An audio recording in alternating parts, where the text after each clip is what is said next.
بسم الله الرحمن الرحيم الرحمن علم القرآن خلق الإنسان علمه البيان الشمس والقمر بحسبان والنجم والشجر يسجدان والسماء رفعها ووضع الميزان ألا تطغوا في الميزان وأقيموا الوزن بالقسط ولا تخسروا الميزان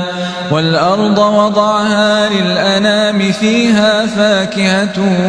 والنخل ذات الأكمام والحب ذو العصف والريحان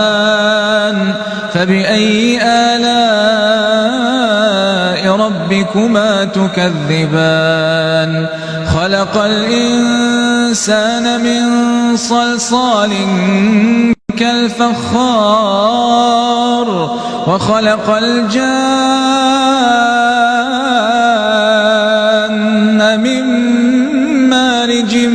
من